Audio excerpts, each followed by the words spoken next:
ভাষা শহীদদের প্রতি শ্রদ্ধা জানাচ্ছেন নানা শ্রেণী পেশার মানুষ। এ বিষয়ে আমরা আরো বিস্তারিত জানতে চাই। শহীদ মিনার প্রাঙ্গণ থেকে আমাদের সঙ্গে যুক্ত আছেন সহকর্মী হাসিব বিল্লাহ। চলে যাচ্ছি তার কাছে। হাসিব, শ্রদ্ধা নিবেদন পর্ব চলছে এই মুহূর্তে, সেখানকার সবশেষ পরিস্থিতি আমাদের জানাবেন।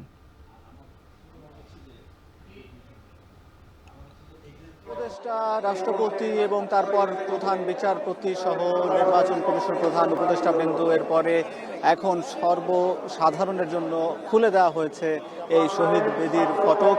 আর তারপর বিভিন্ন রাজনৈতিক দলের সদস্যরা এবং বিভিন্ন সামাজিক সংগঠন, বিভিন্ন রাজনৈতিক দল এবং বিভিন্ন যেসব বিশ্ববিদ্যালয়ের শিক্ষার্থীরা একজোট হয়ে এই বিশ্ববিদ্যালয়ের যে ক্যাম্পাস প্রদক্ষিণ করে এই যে কয়েকটি ফটক রয়েছে, ফটকগুলো প্রদক্ষিণ করে অবশেষে শহীদ মিনারে আসছেন এবং শহীদ বেদিতে এসে ফুল দিয়ে শ্রদ্ধা জানাচ্ছেন বীর শহীদদের, যারা ভাষার জন্য জীবন দিয়েছিল। রাষ্ট্রভাষা বাংলার দাবিতে যখন 1952 সালের শিক্ষার্থীরা একজোট হয়ে আন্দোলন করে, তারপর পাকিস্তানি শাসকের নির্দেশে পুলিশরা গুলি চালায় বাংলাদেশের এবং এই বাংলার তৎকালীন পূর্ব পাকিস্তানের যারা বাংলা ভাষাভাষী ছিলেন, তারা এই মোহাম্মদ আলী জিন্নার যে ভাষণ, তারপরে যে প্রতিবাদ জানালেন, এই যে প্রতিবাদের পর যে ভাষার জন্য রাষ্ট্রভাষা বাংলা করার দাবিতে তারা যে প্রতিবাদ জানিয়েছিলেন, প্রতিরোধ গড়ে তুলেছিলেন, তারপরে পুলিশের গুলি উপেক্ষা করে এই অধিকার, এই যে বাংলা ভাষা যে আমাদের অধিকার, সেই অধিকারের জন্য যারা জীবন দিয়েছেন তাদের প্রতি শ্রদ্ধা জানাচ্ছেন।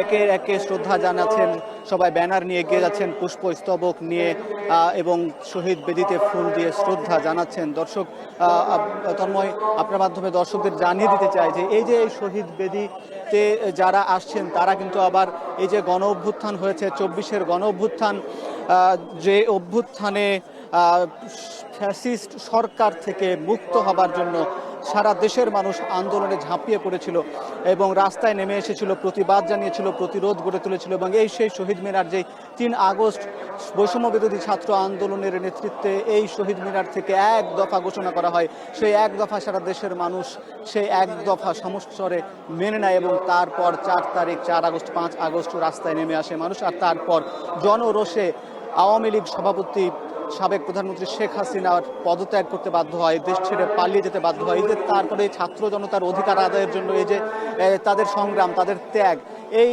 ত্যাগেরও কিন্তু এই প্রতীক এই শহীদ মিনার। এবং সেই ত্যাগেরও প্রতীক একইভাবে 1947 সালের 1952 সালের 21শে ফেব্রুয়ারি, 1971 সালের মুক্তিযুদ্ধ এবং যুগে যুগে যত আন্দোলন, লড়াই, সংগ্রাম হয়, সেই শহীদ মিনার থেকেই কিন্তু বিভিন্ন দাবিদার উচ্চারিত হতে দেখা যায়। ঠিক সেই শহীদ মিনারে আবারও প্রাণ খুলে মানুষ আসছেন, ভাষা শহীদদের যেমন স্মরণ করছেন, ঠিক একইভাবে দেশ গড়ার একটি ঐক্যবদ্ধ প্রচেষ্টা বা প্রত্যয় নিয়ে তারা প্রত্যয় ব্যক্ত করছেন, শপথ নিচ্ছেন। এই ছিল তন্ময় এই শহীদ মিনার থেকে সবশেষ খবর। সহকর্মী হাসিব বিল্লাহ যুক্ত হয়েছিলেন কেন্দ্রীয় শহীদ মিনার প্রাঙ্গণ থেকে।